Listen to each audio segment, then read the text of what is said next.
The silver chains burned through his flesh as they dragged him before the Crimson Court. But what truly destroyed Cale Ashford was seeing his brother, his beloved twin, Dominic, sitting on the Alpha's throne wearing a crown forged from Cale's own blood. Wait, before the next revelation happens. If this mystery has already captivated you, let us know where you're following this story from. To make sure you don't miss any unexpected alliances or awakened powers, subscribe and join our circle. The game is about to change. Now, back to the scene. The throne room of the Nightfall dynasty stretched before him like a cathedral of darkness, its obsidian pillars carved with the names of every Alpha who had ruled for the past millennium. Cale's name should have been there, would have been there, if not for the lie that had poisoned everything he'd built. "Kneel," commanded the vampire holding his chains, a brutish enforcer named Gregor, whose loyalty had once belonged to Cale. Now Gregor served Dominic, as did every member of the court. Their eyes, once warm with respect, now glittered with contempt. Cale remained standing. Blood trickled from the burns where silver touched skin, but he'd endured worse, much worse. 20 years in the Shadow Pits, the underground prison reserved for the dynasty's most dangerous criminals, had taught him pain was just another sensation to be mastered. "I said kneel, traitor," Gregor snarled, yanking the chains. Cale's knees buckled, but not from Gregor's strength. No, he knelt because he wanted to see his brother's face clearly, wanted to memorize every detail of the man who'd orchestrated his downfall. Dominic looked magnificent. Where Cale had been starved and scarred in the Shadow Pits, Dominic had grown strong on the blood of the innocent. His brother's skin gleamed with vitality, his eyes burned crimson with power, and the ceremonial robes of the Alpha hung perfectly from his shoulders. Everything about him screamed authority, legitimacy, rightness.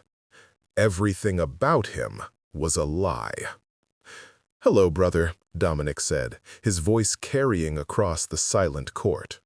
"I must confess, I didn't expect you to survive 20 years below. The odds were astronomical." Cale smiled, and several court members flinched. It was not a kind smile. "You should have killed me when you had the chance, Dominic. But then, you always were too sentimental for your own good." "Sentimental?" Dominic laughed, the sound like breaking glass. "I showed you mercy. I could have had you executed for your crimes, but instead, I gave you the Shadow Pits. A chance to reflect on your betrayal, to perhaps find redemption in suffering. My betrayal." Cale's voice was soft, deadly. "Tell me, brother, which betrayal are we discussing? Was it when I refused to drain that village of children? When I argued against the blood tithes that starved our human populations? Or was it when I discovered you'd been orchestrating massacres and blaming them on rogue vampires to justify expanding your power?" The court erupted in whispers. Dominic's hand slammed down on the throne's armrest, and silence fell like a blade. "You were declared guilty by the Council of Elders," Dominic said coldly. 12 vampires, each centuries old, each beyond reproach.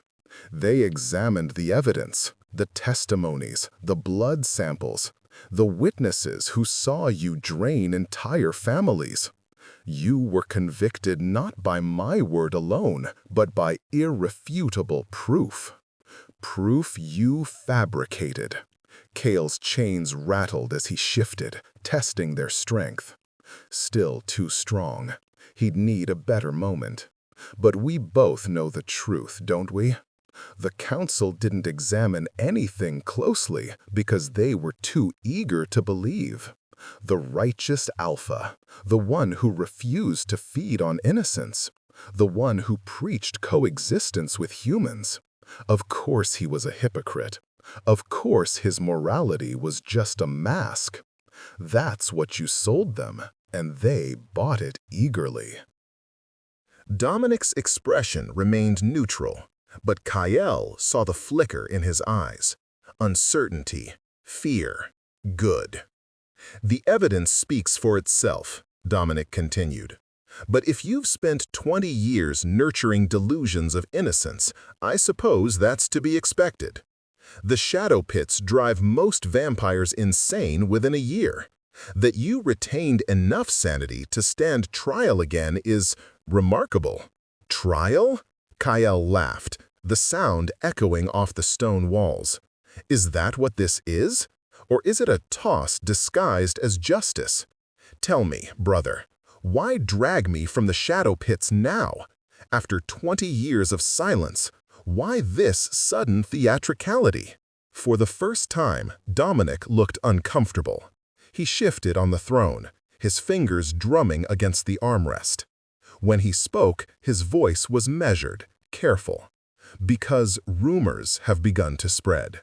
Certain irregularities in your original conviction have been questioned by younger members of the dynasty. Members who weren't present during your trial, who only know the stories. They've been asking to see the evidence, to understand why the great Kael Ashford, alpha candidate, champion of human rights, beloved by the people, would suddenly become a monster? And you need to silence those questions, Kael finished, by dragging me out, showing them the broken, scarred traitor, and reminding them why I deserved my fate. A public reaffirmation of your legitimacy. Something like that, Dominic admitted, though I prefer to think of it as closure, for the dynasty and for us both. Closure. Kael tasted the word, bitter as ash. Brother, we both know this isn't about closure. It's about fear. You're terrified that someone will dig too deep, find the seams in your perfect fabrication. So you parade me before the court like a trophy, hoping to cow any dissent before it takes root. Enough. Dominic stood, and the court fell into absolute silence. Kael Ashford, you were convicted of crimes against the dynasty, mass murder, unauthorized feeding, violation of the covenant of blood. You were sentenced to the shadow pits for the remainder of your immortal existence. I didn't escape, Kael interrupted. I was released by people who believed in my innocence. The court erupted again. Dominic's face paled, then flushed with rage. Impossible! The shadow pits are impenetrable. No one has ever escaped alone, Kael agreed. But I had help. From guards you thought were loyal, from prisoners you thought were broken, from humans in the villages above who remembered when I protected them, when I stood between them and vampires who would drain them dry. They believed in me, Dominic. Even when you'd convinced everyone else I was a monster, they remembered the truth. Dominic descended from the throne, moving with predatory grace. He stopped mere feet from Kael, close enough that Kael could smell the blood on his breath. Young blood, innocent blood, the kind Kael had sworn never to touch. You think you're a hero, Dominic whispered, his voice for Kael alone. You think your little moral crusade makes you better than me. But look where it got you. Chained, broken, abandoned by everyone who once called you Alpha. Your principles were your downfall, brother. If you'd just accepted how this world works, if you'd understood that vampires are predators and humans are prey, we could have ruled together. Instead, you forced my hand. You're right, Kael said quietly. I did force your hand. Because I refused to look away while you built an empire on the corpses of innocence. Because I wouldn't stay silent when you orchestrated the Riverside massacre and blamed it on rogues. Because I found your plans, Dominic. The documents outlining how you'd frame me, take the throne, and use the dynasty's resources to create a vampire supremacy state. I forced your hand by discovering the truth." Dominic's expression flickered, just for a moment, and in that flicker, Kael saw everything. The confirmation he'd needed, the admission of guilt that would never be spoken aloud. "Take him back to the shadow pits," Dominic commanded, turning away. "Let him rot there until dust is all that remains." "No," said a voice from the court's entrance. Every head turned. Standing in the massive doorway was a figure Kael recognized instantly, though she looked nothing like she had 2 decades ago. Seraphina Frost, once a minor member of the court, now wore the robes of an elder. Her silver hair, premature even by vampire standards, framed a face carved from ice and determination. "Elder Frost," Dominic said carefully, "this is not your concern." "On the contrary, Alpha Dominic, it is very much my concern." Seraphina strode into the throne room, and behind her came 6 other vampires, each wearing the distinctive crimson sashes of the Council of Elders. "You see, some of us have been doing exactly what you feared. We've been digging, and what we found is illuminating." Kael's dead heart would have raced if it could. He'd sent word to Seraphina 3 months ago, a message smuggled out through his network of sympathizers. He'd hoped she would investigate, but he hadn't dared believe she'd act so boldly. "The Council's investigations are a matter of protocol," Dominic said, his voice strained. "If you've found irregularities, they should be presented through proper channels." "Proper channels that you control? I think not." Seraphina stopped beside Kael, looking down at him with an expression that might have been pity or respect. "Kael Ashford, 20 years ago you were convicted based on testimony from 3 key witnesses. All 3 claim to have seen you drain families in the village of Thornwick. All 3 provided blood samples that matched victims found at the scene. All 3 have since died under mysterious circumstances." The court stirred. Whispers spread like wildfire. "Vampires die," Dominic said flatly. "It's rare, but hardly mysterious." They were murdered," Seraphina cut in. "The first, Elder Marcus, supposedly died in his sleep 15 years ago. But we exhumed his remains. Silver poisoning, administered slowly over weeks. The second, Lady Vera, died in a house fire 10 years ago. Except we found evidence the fire was started deliberately, using accelerants that don't occur naturally. The third, Lord Cassius, died just 3 months ago, reportedly from blood sickness. But the healer who treated him has confessed, under oath, that he was ordered to poison Cassius by someone highly placed in your administration." Dominic's mask was cracking. Kael could see it. The desperation, the fury, the calculation of a man realizing his careful house of cards was collapsing. "This is preposterous," Dominic snarled.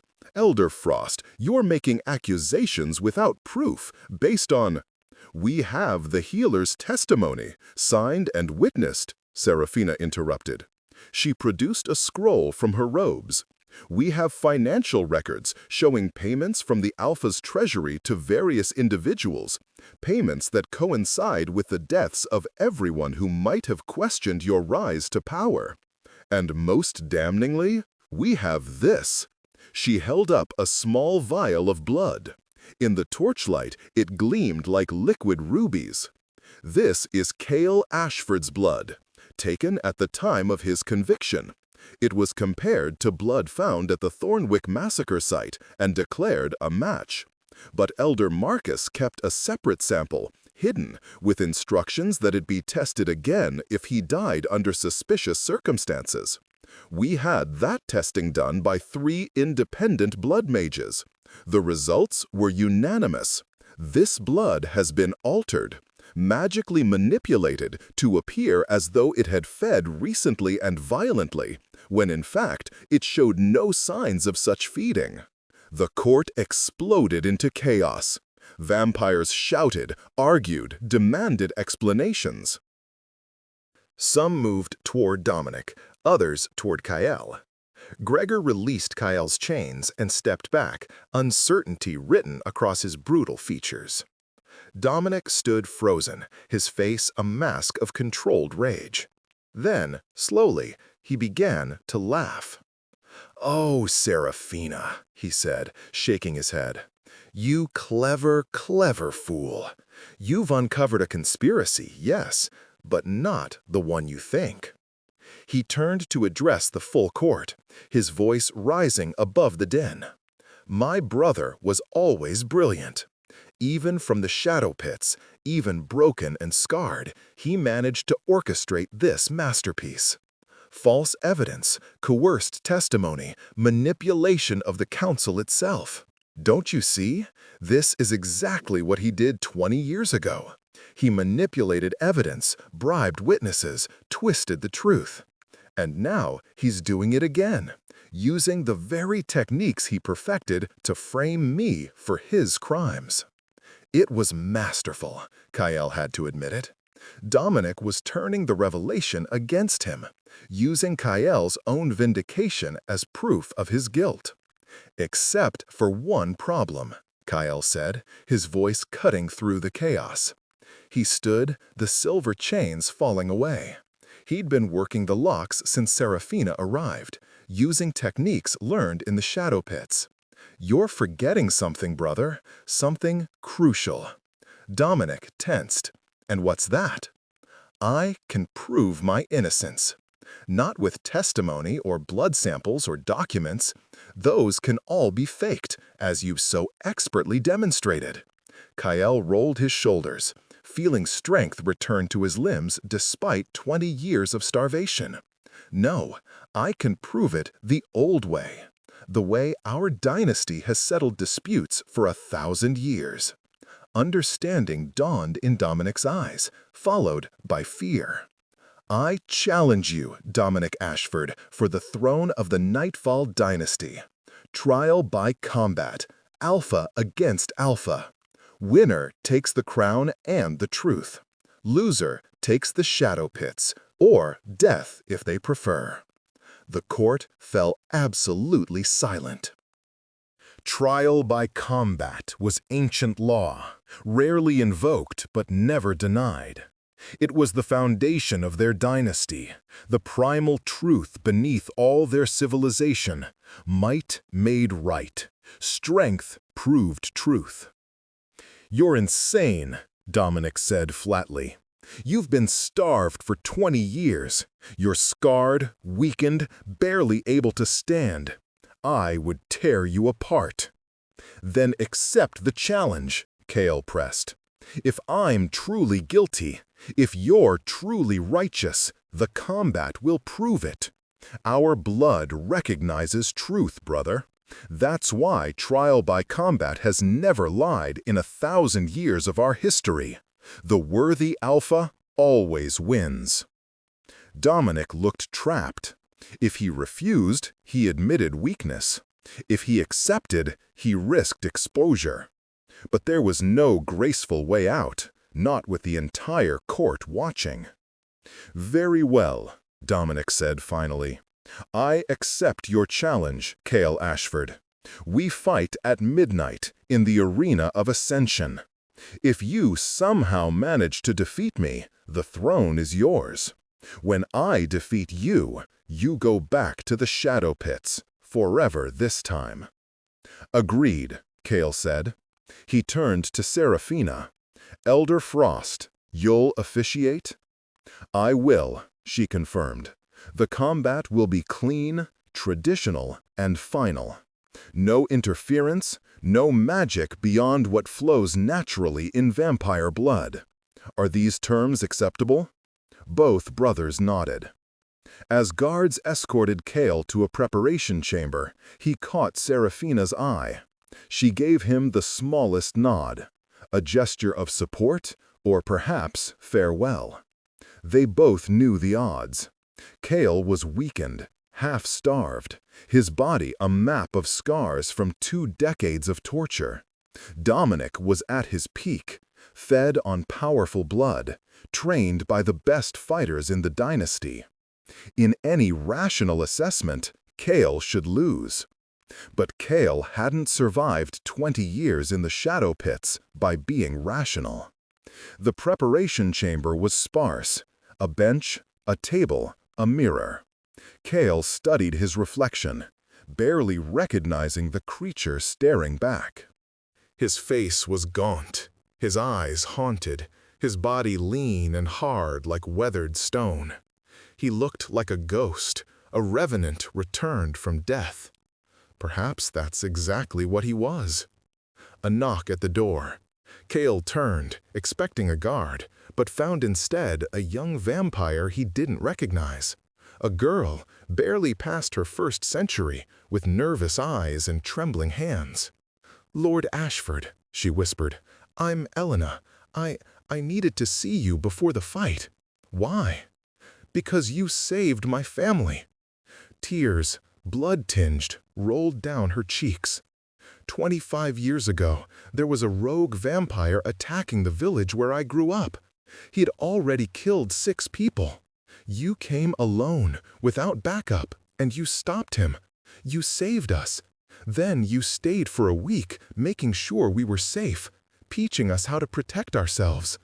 You were kind. I was just a human girl then, but I never forgot. Cale's throat tightened. What happened to you? I was turned 5 years ago. An accident.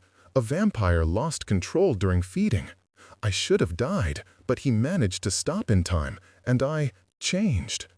I joined the dynasty, hoping to serve someone like you. Instead, I found Dominic's court, and I learned what our dynasty had become. She stepped closer, pulling a small vial from her pocket. This is blood from a stag I hunted this morning. Fresh, clean, innocent only in the way animals are innocent. It's not much, but it might give you strength. Cale took the vial, touched beyond words. Elena, if I lose tonight, you won't, she said firmly. Because you're fighting for the truth, and Dominic is fighting to protect his lies. That matters. It has to matter. After she left, Cale drank the blood. It was weak compared to human blood, but it sang through his veins like fire, warming places that had been cold for decades. He felt his body respond, felt ancient strength stirring in muscles that had nearly forgotten their power. It wouldn't be enough, but it was something. Midnight arrived with the tolling of bells. Cale was escorted to the Arena of Ascension, a circular pit carved from black stone and surrounded by tiered seating. The entire dynasty had gathered, hundreds of vampires, their eyes gleaming in the darkness, their anticipation a palpable force. Dominic was already in the arena, stripped to the waist, his muscled body gleaming with oil. He looked every inch the warrior king, confident and deadly. Cale descended into the arena wearing only simple trousers. His scarred body told the story of the shadow pits, whip marks, burn scars, the twisted flesh where bones had broken and healed poorly. He looked like he'd already lost. Serafina stood at the arena center, her voice magically amplified to reach every listener. This is a challenge for the Alpha Throne of the Nightfall Dynasty. The combatants are Cale Ashford, former Alpha candidate, and Dominic Ashford, current ruling Alpha. The combat will continue until one combatant yields, dies, or is rendered unable to continue. Are there any objections? Silence. Then let it begin. Serafina vanished from the arena, and suddenly it was just the 2 brothers, circling each other under the moon's cold light. "I'm going to enjoy this," Dominic said softly. "Destroying you properly this time. No mercy, no shadow pits, just death. "You're welcome to try," Kale replied. Dominic struck first, a blur of supernatural speed that would have gutted a normal vampire. But Kale wasn't normal, not anymore. 20 years of fighting for survival, of learning to anticipate attacks in pitch darkness, of mastering pain until it became his ally rather than his enemy, had transformed him into something new. He dodged, barely, feeling Dominic's claws tear through the air where his throat had been. He countered with a strike to Dominic's ribs, his knuckles connecting with satisfying force. Dominic grunted, surprised. "You're faster than you look." "Starvation teaches efficiency," Kale said. No wasted movement, no unnecessary strength. Everything focused, everything precise. They circled again, and this time when Dominic attacked, Kyle was ready. He deflected the blow, used Dominic's momentum against him, and sent his brother stumbling. The court gasped. But Dominic recovered quickly, his eyes blazing crimson with rage. Lucky strike. Let's see how you handle this. He unleashed his full power, the enhanced speed, strength, and ferocity that came from feeding on human blood. His attacks became a whirlwind, each strike powerful enough to shatter stone. Kyle dodged, blocked, endured. His body screamed in protest, old injuries flaring to life, but he refused to fall. Because he'd learned something in the shadow pits, something Dominic, for all his power, had never needed to learn. He'd learned how to survive when survival seemed impossible. Dominic's claws raked across Kyle's chest, drawing blood. Kyle retaliated by breaking Dominic's arm with a precise strike to the elbow. They traded wounds, each blow a conversation written in violence. The arena floor grew slick with their blood. "Why won't you die?" Dominic panted, his broken arm already healing. "You should be dead 10 times over."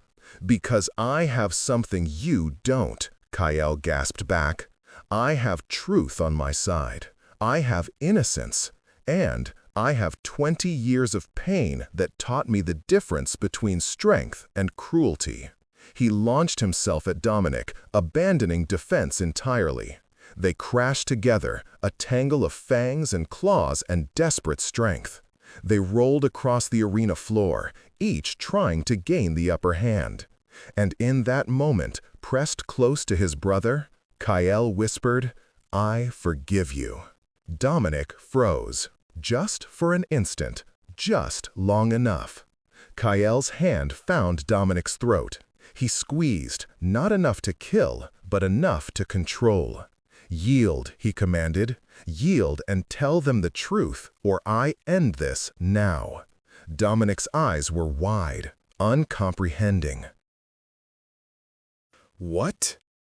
"I could kill you," Kyle said quietly, his voice for Dominic alone. "Right now, right here, I could tear your throat out and let you bleed to death on this floor. The dynasty would accept it. Trial by combat, victor's justice. But I won't, because that's not who I am. I don't kill my enemies, Dominic. I save them from themselves." "You're weak," Dominic spat, but there was no conviction in it. "No, I'm what our dynasty needs. A leader who understands that strength without mercy is just tyranny, that power without compassion is just cruelty. Yield, brother. Tell them what you did. Help me rebuild what you've broken. It's not too late for redemption." For a long moment, they remained locked together. Kyle could feel his brother's racing pulse beneath his fingers, could sense the war raging inside Dominic. Pride versus truth, power versus conscience. Finally, barely audible, Dominic whispered, "I yield." Kyle released him immediately, stepping back. To the court he called, "The Alpha yields. The challenge is won. But I would hear his confession before I claimed the throne. Dominic slowly rose to his feet, blood dripping from countless wounds. He looked at the assembled dynasty, at the hundreds of vampires who'd believed his lies, who'd follow his rule, who'd helped him build an empire of darkness. And he began to speak. 20 years ago, I fabricated evidence to frame my brother for crimes he didn't commit, Dominic said, his voice carrying across the silent arena. I did it because he stood in my way, because he refused to embrace the vampire supremacy I knew we needed, because I wanted power more than I wanted truth. The court erupted. Vampires shouted, some in rage, some in vindication. Serafina raised her hand for silence. "Continue," she commanded.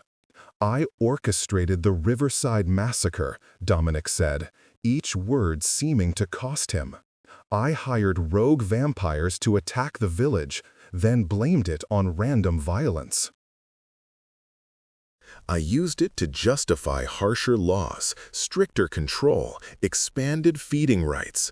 I manipulated the council, silenced witnesses, eliminated anyone who might have questioned me. I became the very monster I claimed my brother was." "Why?" Serafina asked. "Why confess now?" "Because he gave me a choice." Dominic looked at Kael, something like respect in his eyes. "He could have killed me, should have killed me. Instead, he offered redemption. And I realized something. I've spent 20 years building a throne on lies, surrounding myself with power, convincing myself I was doing what was necessary for our dynasty. But I was wrong. Kael was right. Strength without mercy isn't strength at all. It's just fear wearing a crown." He knelt before Kael, bowing his head in submission. "I yield the throne to its rightful alpha, and I accept whatever punishment the dynasty deems appropriate." Kael looked down at his brother, the man who'd betrayed him, destroyed him, condemned him to 2 decades of torture. He should have felt triumph, vindication, the sweet satisfaction of revenge. Instead, he felt only exhaustion and grief. "The dynasty will decide your punishment," Kael said quietly, "but I will argue for mercy. Not because you deserve it, but because our dynasty needs to learn the difference between justice and vengeance. We've had enough vengeance." He turned to face the court, addressing them all. "For 20 years, this dynasty has been built on lies, on blood taken without consent, on power hoarded without responsibility, on fear enforced through cruelty. That ends now. Starting tonight, we return to the principles that founded our dynasty. Coexistence with humans, feeding taken freely and safely, strength used to protect rather than oppress. It won't be easy, it won't be quick, but it will be right." "And those of us who prefer the old ways?" called a voice from the crowd. "Those of us who believe vampires are superior, that humans are cattle?" "You're free to leave," Kyle said simply. "I won't force anyone to follow me. But if you stay, you follow the new laws. You feed responsibly, you treat humans with respect, and you remember that strength without compassion makes us monsters in truth. Choose now." Perhaps a dozen vampires stood and left the arena.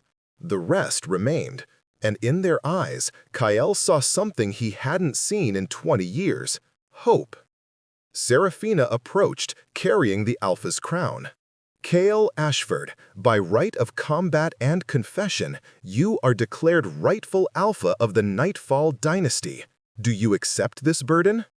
Kael looked at the crown, a simple circlet of dark metal, unadorned except for a single bloodstone.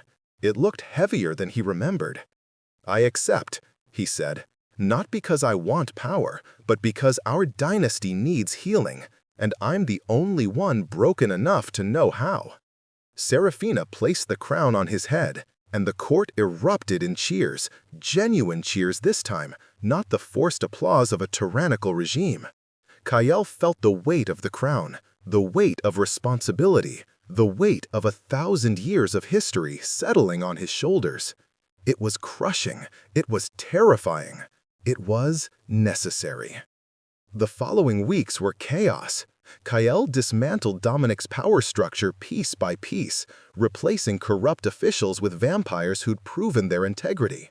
He established new feeding laws, consent required, regular health checks for human donors, severe penalties for violations. He opened investigations into every suspicious death during Dominic's reign. And he rebuilt relationships with the human communities surrounding the dynasty's territories. He visited villages, met with leaders, listened to their grievances. Slowly, painfully, he began to repair the trust that had been shattered. Dominic was sentenced to 20 years of community service, not in the shadow pits, but in the human villages had terrorized. He would work alongside the people had hurt, rebuilding what had destroyed, learning the value of the lives had disregarded. Some thought the sentence too lenient, others thought it too harsh. Kael thought it was necessary. One evening, 3 months after his return, Kael found himself in the throne room alone. He sat on the Alpha's throne, the crown resting in his lap, and wondered if had made the right choice. Having doubts? Seraphina appeared from the shadows, her silver hair gleaming in the candlelight. Constantly, Kael admitted. I'm trying to change 1,000 years of tradition. Half the dynasty thinks I'm too soft, the other half thinks I'm not doing enough. That means you're probably getting it right. Seraphina settled into a chair nearby. Leadership isn't about making everyone happy, it's about doing what's necessary, even when it's hard. In the shadow pits, survival was simple, Kael said. Every day I knew my goal. Stay alive, don't break, remember the truth. This is so much more complicated. But you're not alone anymore, Seraphina reminded him. You have advisors, allies, people who believe in your vision, including me. Kael looked at her, really looked at her. Why did you investigate? Why risk Dominic's wrath to uncover the truth? Because 20 years ago, you saved my sister from a rogue vampire, Seraphina said simply. You could have staked the rogue and walked away. Instead, you stayed to make sure she recovered, helped her through the trauma, checked on her for months afterward. You were kind when you didn't have to be. When you were convicted, I wanted to believe you were guilty. It was easier than believing the dynasty I served was corrupt. But I couldn't forget your kindness. So, when you sent word, I investigated, and I found the truth you knew was there. Thank you, Kael said, for believing when no one else would. Thank you for being worth believing in. They sat in comfortable silence for a while. Then Elena entered, bringing news of the day's progress. 3 villages had agreed to new feeding contracts. 2 rogue vampires had been captured and were awaiting trial, and a group of young vampires wanted to establish a training program for ethical feeding. It's working, Elena said, her eyes bright with excitement. Slowly, but it's working. For now, cautioned, but change is fragile. One mistake, one tragedy, and everything could collapse back into the old ways. Then we don't make mistakes, Elena said with the certainty of youth. We do this right, day by day, choice by choice. After she left, Kael returned to reviewing documents. Petitions, complaints, requests for judgment. The work of an alpha was endless, exhausting, and utterly necessary. A year passed, then 2. The changes Kael implemented began to take root. Human villages that had once barricaded themselves at night now held festivals that vampires attended. Vampires who'd once seen humans as prey began to form genuine friendships. The blood trade, now regulated and consensual, became the foundation of a new economy. It wasn't perfect. There were violations, conflicts, tragedies. But each time something went wrong, Kael addressed it, directly, honestly, without the lies and manipulation that had defined Dominic's reign. Slowly, trust built. Slowly, the dynasty transformed. Dominic served his sentence without complaint. He worked in the fields alongside farmers he'd once terrorized. He rebuilt homes he'd destroyed. He listened to stories from people whose families he'd decimated. And gradually, understanding replaced arrogance. On the day of his release, Dominic came to the throne room. He looked different, humbled, weathered, genuinely changed. "Brother," he said quietly, "I don't expect forgiveness, but I want you to know I understand now. What you were trying to build, what you were trying to protect." I spent 20 years drowning in power, and it took another 20 years of powerlessness to finally see the truth. "What will you do now?" Cale asked. "I was hoping you'd let me stay, not in a position of power. I've forfeited that right, but perhaps as an advisor on what not to do, a reminder of how easily good intentions can corrupt." Cale considered. "You hurt a lot of people, Dominic, including me. I know. But you also saved me, in a way. The Shadow Pits taught me things I never would have learned on a throne. Humility, endurance, the price of principles. I'm a better Alpha because of what you put me through, even though you never intended it that way. So you'll let me stay?" "On one condition," Cale said. "You tell your story. You speak to young vampires about how easily power corrupts, how lies compound, how a small compromise can lead to enormous evil. You become the cautionary tale our dynasty needs." Dominic nodded slowly. "I can do that. I owe that much, at least." As Dominic left, Serafina entered. "You gave him mercy again." "I gave him purpose," Cale corrected. "Mercy without purpose is just coddling. Purpose without mercy is just cruelty. He needs both." "You're a better vampire than most of us deserve," Serafina said. "I'm just a vampire who learned the hard way, that the throne built on lies will always collapse," Cale replied. "Better to build on truth, even when truth is painful." 5 years after reclaiming the throne, Cale stood before the Council of Elders, presenting his vision for the dynasty's future. They'd gathered in the Great Hall, dozens of ancient vampires whose combined age spanned millennia. "For too long, we've defined ourselves by what we take from humans," Cale said. "Their blood, their fear, their submission. But I propose we redefine ourselves by what we offer. Protection, stability, partnership. I want to establish the Covenant of Dawn." Murmurs rippled through the assembled elders. The name itself was controversial. Dawn, the time when vampires were most vulnerable, when sunlight threatened their existence. "The Covenant would formalize our relationship with human territories," Cale continued. "In exchange for voluntary blood donations, we provide protection from rogue vampires, supernatural threats, and human criminals. We share our knowledge of medicine, history, and magic.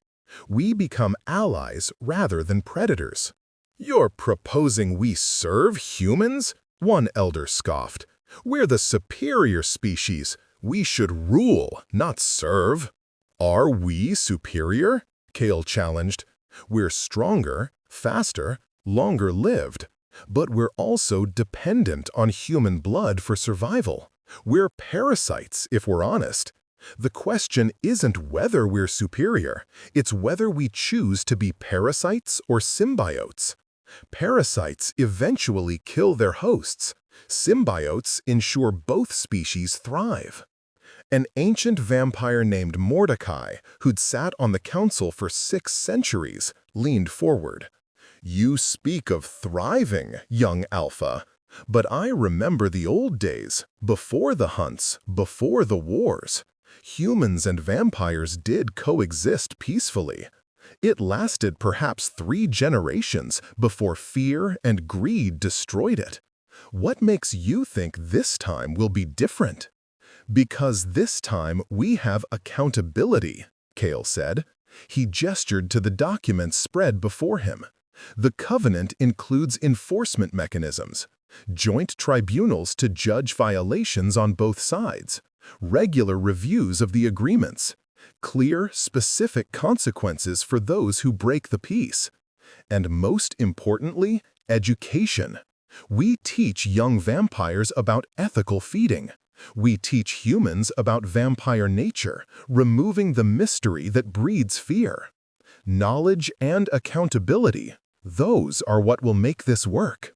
Or it could make us weak, another elder argued, exposing our nature, our vulnerabilities, creating systems where humans can judge us. This invites exploitation. Secrecy made us weak, Kale countered. It allowed vampires like my brother to operate in shadows, to commit atrocities without accountability. Transparency is strength. When both sides understand each other, trust becomes possible.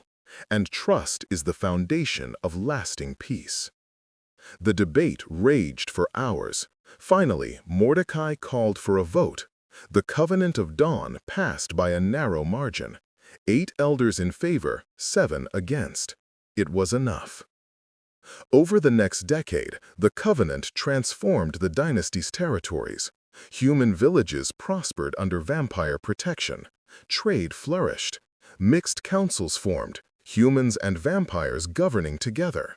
The young Elena became ambassador to the largest human city, bridging worlds with the enthusiasm of someone who remembered both existences.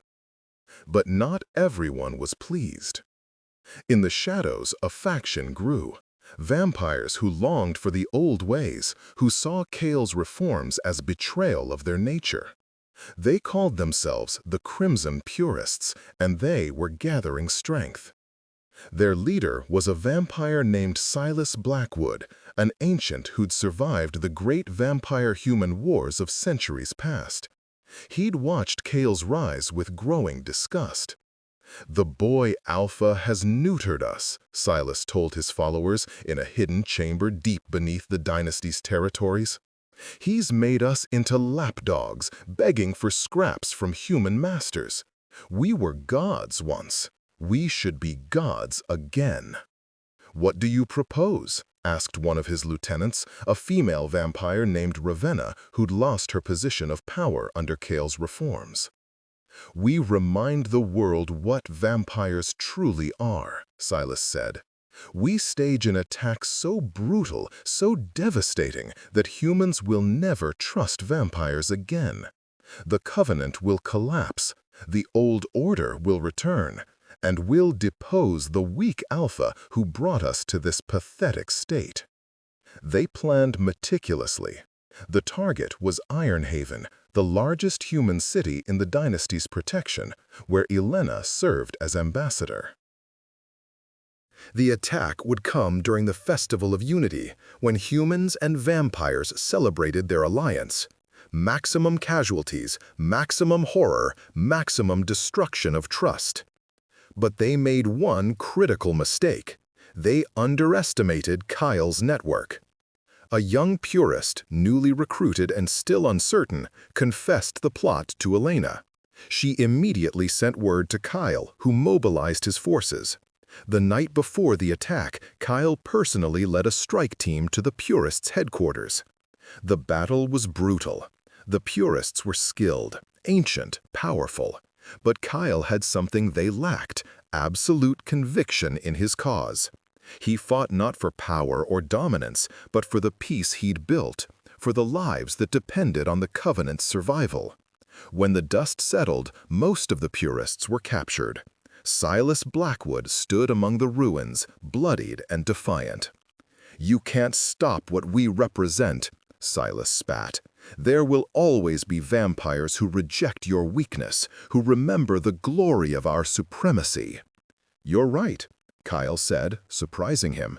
"There will always be those who resist change, who long for the past. But you're wrong about one thing. This isn't weakness. It took more strength to build this peace than it ever took to maintain the old tyranny. Any fool can rule through fear. It takes wisdom to rule through trust. So, you'll execute me? Make me a martyr for the cause? No, Kyle said. I'm going to do something worse. I'm going to make you watch. Silas was imprisoned in a cell with a view of Ironhaven.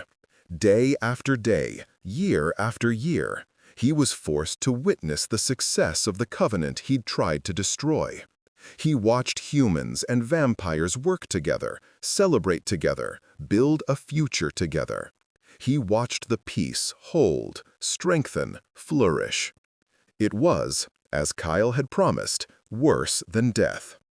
10 years after defeating the Purists, Kyle stood on the balcony of the dynasty's great hall, looking out over the transformed landscape. Villages glowed with warm light, no longer barricaded against the night.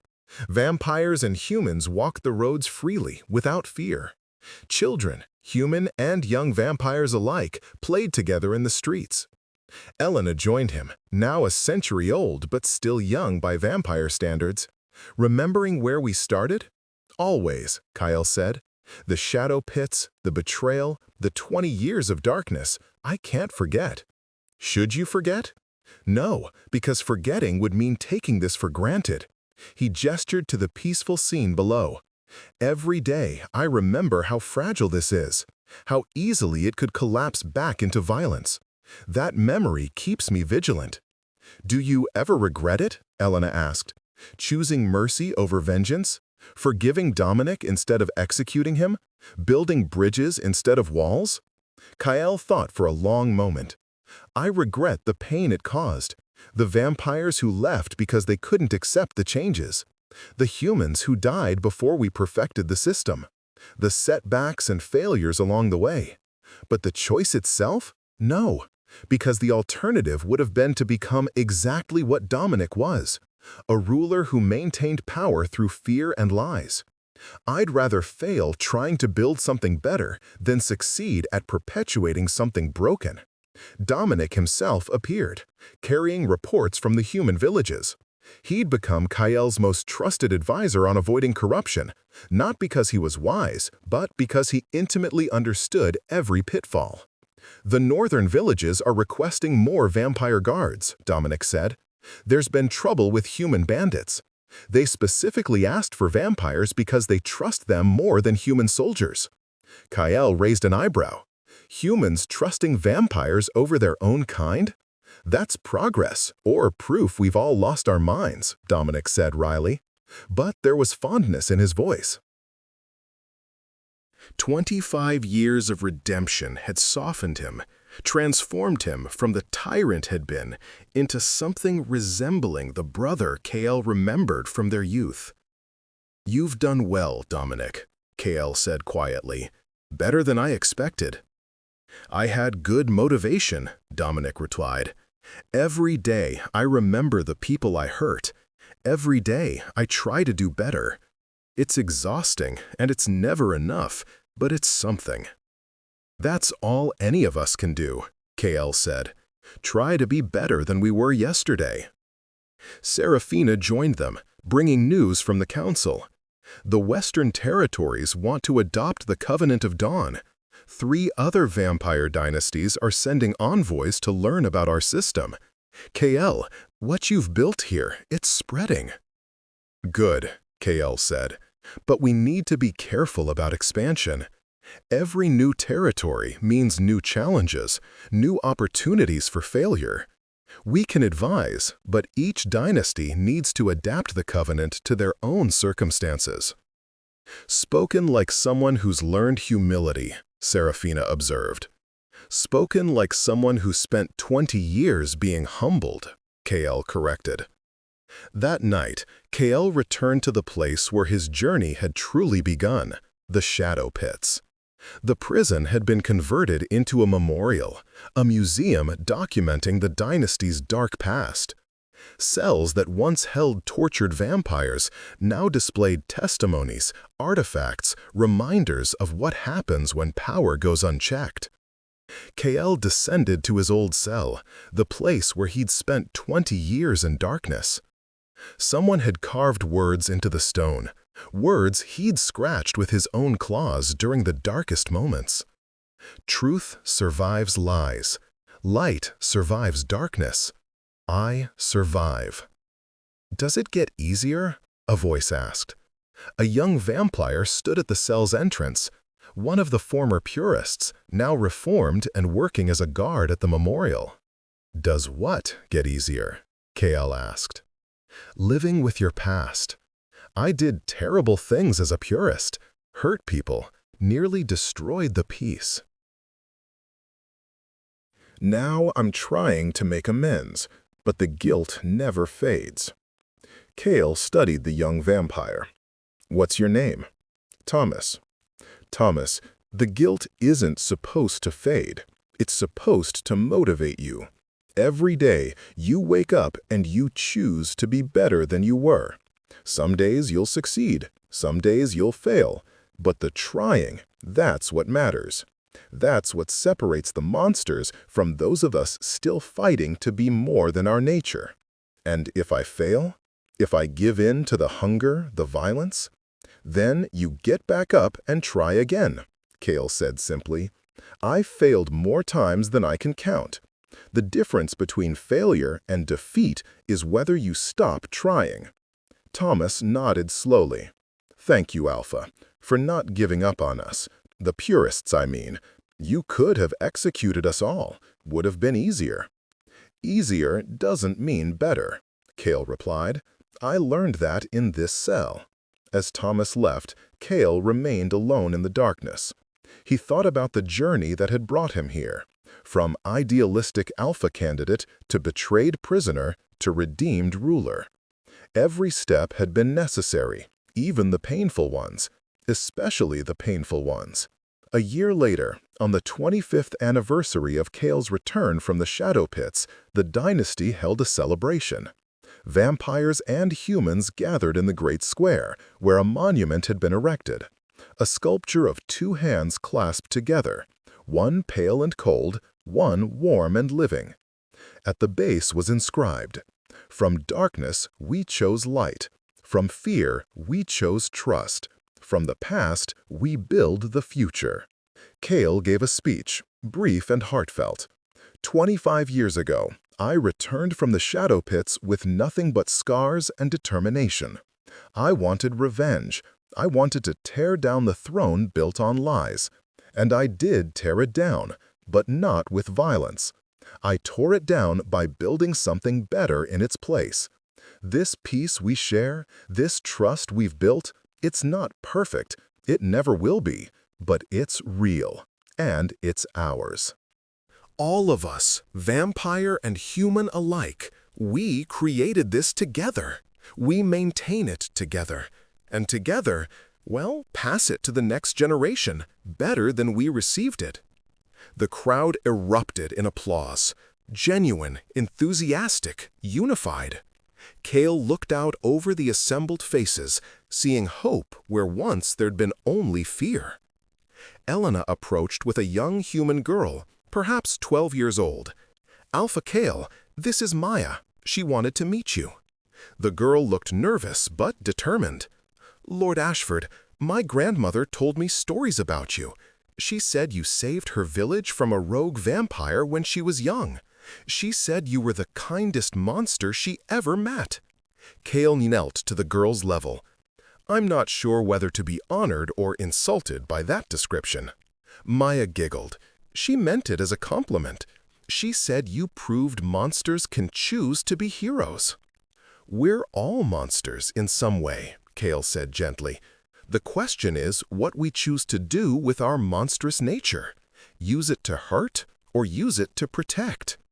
"I want to work with vampires when I grow up," Maya said. "Maybe be an ambassador like Lady Elena. My parents think I'm crazy, but I think vampires are interesting. You're interesting." "Then study hard, stay curious, and never let fear make your decisions for you," Kale advised. "The world needs people who can bridge different worlds."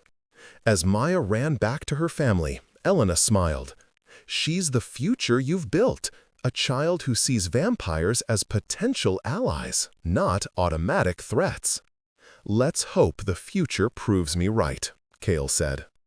3 decades after his return, Cale's reforms had become so integrated into dynasty culture that young vampires couldn't imagine any other way.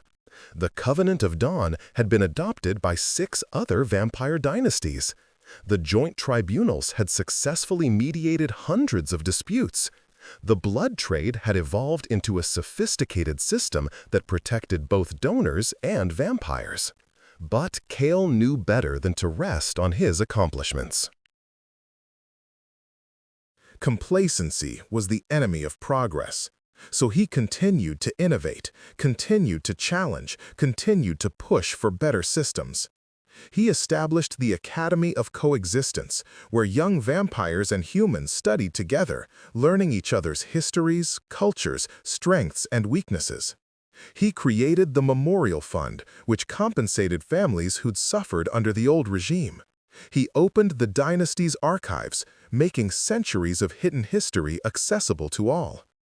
And every year, on the anniversary of his release from the Shadow Pits, he spent a day in silent reflection, remembering the price of the peace he'd built. Dominic joined him on one such anniversary, the 2 brothers sitting in the garden where Isabella's memorial had been built decades earlier, a symbol of mortality that reminded vampires of the fragility of life.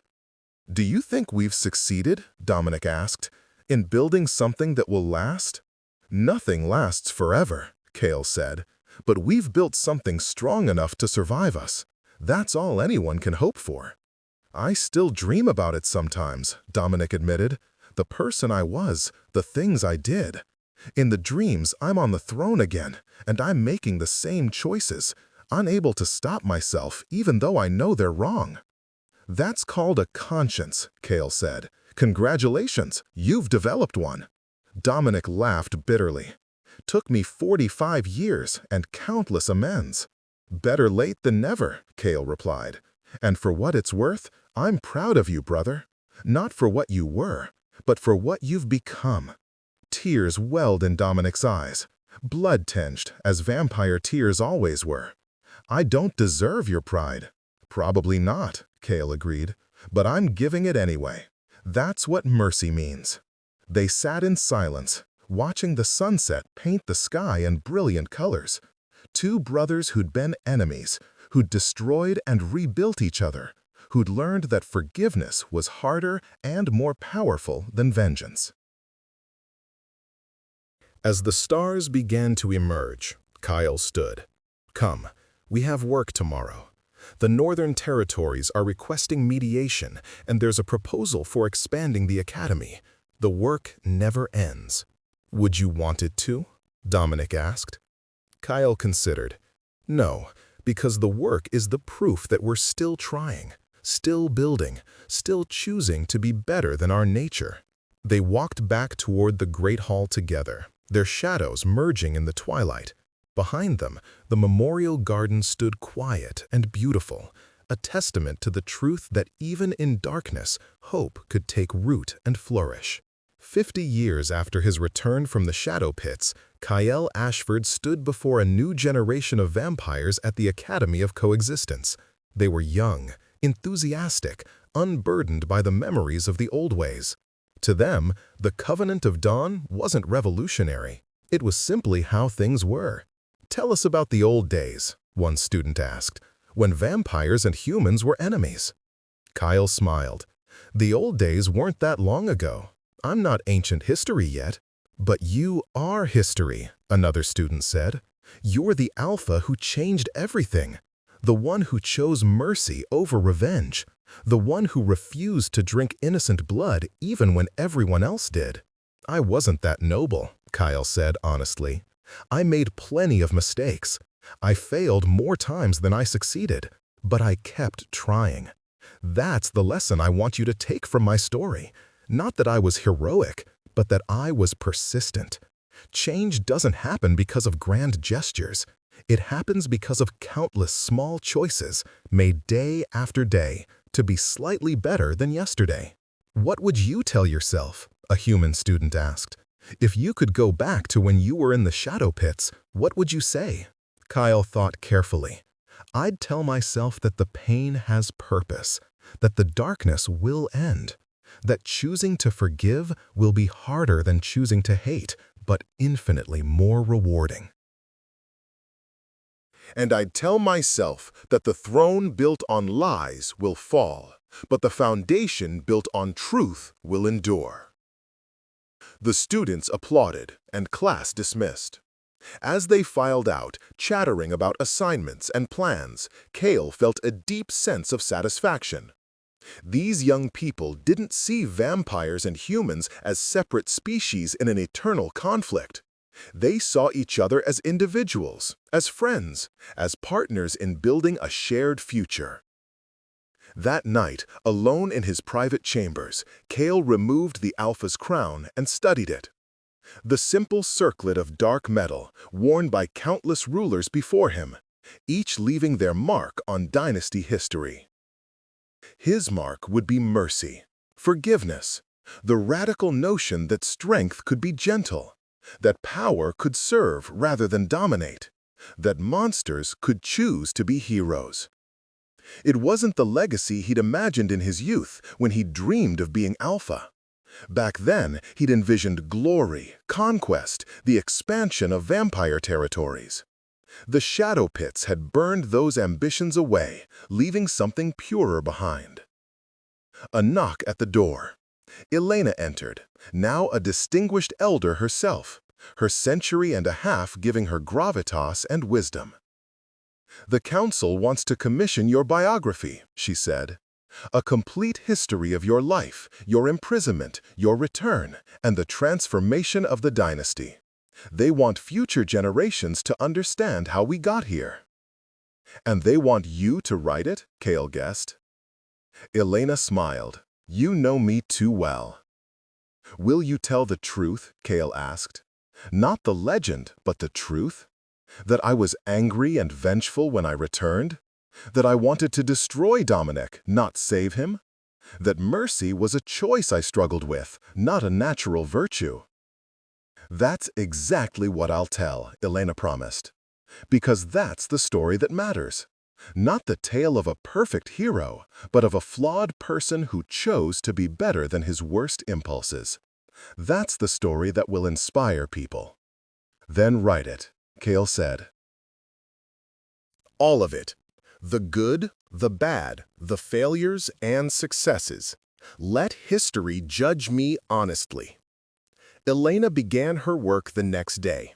She interviewed hundreds of people, vampires and humans who'd witnessed Cale's journey, who'd been affected by his reforms, who'd lived through the transformation of the dynasty. She studied archives, examined records, and pieced together the true story beneath the legend. The resulting work, Blood and Redemption, the true history of Alpha Cale Ashford, became the most important text in the dynasty's modern era. It was brutally honest, showing Cale's flaws alongside his virtues, his failures alongside his successes. And it ended with a simple truth. Change is possible. Redemption is possible. A throne built on lies will always fall, but a foundation built on truth can support anything. 60 years after his return, Cale gathered the Council of Elders for a momentous announcement. "I'm stepping down as Alpha," he said simply. The council erupted in protest. Cale raised his hand for silence. "I've served for 6 decades. That's longer than most Alphas in our history. The dynasty is stable, prosperous, at peace. It's time for new leadership, a new perspective. Someone from the generation that grew up with the Covenant, who sees it not as a revolutionary change, but as the natural order." "Who will succeed you?" Serafina asked, though Cale suspected she already knew. "I propose Elena," Cale said. "She's wise, experienced, beloved by both vampires and humans. She understands both worlds intimately. She's the perfect bridge to the future." Elena looked shocked. "Cale, I can't." "You can," Kale said firmly. "You've been preparing for this your entire immortal life. You saved your mother, helped build the sanctuary, served as ambassador, mediated countless disputes. You're ready. More importantly, the dynasty is ready for you." The council voted unanimously in Elena's favor. 1 month later, in a ceremony attended by vampires and humans from across the territories, Elena took the Alpha's crown. Kale placed it on her head himself and whispered, "Rule with wisdom, not just strength. Remember that the throne is a burden, not a prize. And never forget that our greatest power is the power to choose mercy." "I won't," Elena promised. Kale stepped back, watching Elena address the assembled crowd with confidence and grace. She spoke of continuing his work, of pushing even further toward integration, of building a future where the distinction between vampire and human mattered less than the content of one's character. It was everything Kale had hoped to build and more. He retired to a small manor on the edge of the dynasty's territories, a quiet place where he could finally rest. He spent his days reading, gardening, teaching occasional students who sought his wisdom. He was content. Dominic visited often, the two brothers finally finding the peace that had eluded them for centuries. They would sit in the garden, talking about philosophy, history, the future. Sometimes they spoke of the past, of their betrayal and reconciliation, of the lessons learned through pain. "Do you have any regrets?" Dominic asked one evening. "Only one," Kale said, "that it took me so long to learn these lessons, that so many people suffered before I understood that strength and mercy aren't opposites, they're partners." "But you did learn," Dominic said. "That's what matters." 20 years into his retirement, Kale received word that the Covenant of Dawn had been adopted by every major vampire dynasty on the continent. What had begun as one Alpha's radical experiment had become the standard for vampire-human relations across the known world. Elena visited to share the news personally. "You changed the world, Kale. Not just our dynasty, but everything." "We changed the world," Kale corrected. You, me, Dominic, Serafina, every vampire and human who chose trust over fear. I just had the privilege of starting the conversation. "There's one more thing," Elena said. "The Joint Human-Vampire Council wants to rename the Covenant. They want to call it the Ashford Accord, in honor of you and Dominic, two brothers who destroyed each other, then rebuilt each other better than before." Kale was silent for a long moment. Then he said, "No, keep it the Covenant of Dawn, because every dawn is a new beginning, a chance to choose light over darkness. That's what this has always been about, not individuals, but the choice we all make every day to be better than our nature demands." Elena smiled. "I'll tell them you said that. They'll insist anyway, but I'll tell them." As evening fell, Kale stood on his balcony, looking out over the transformed world he'd helped create.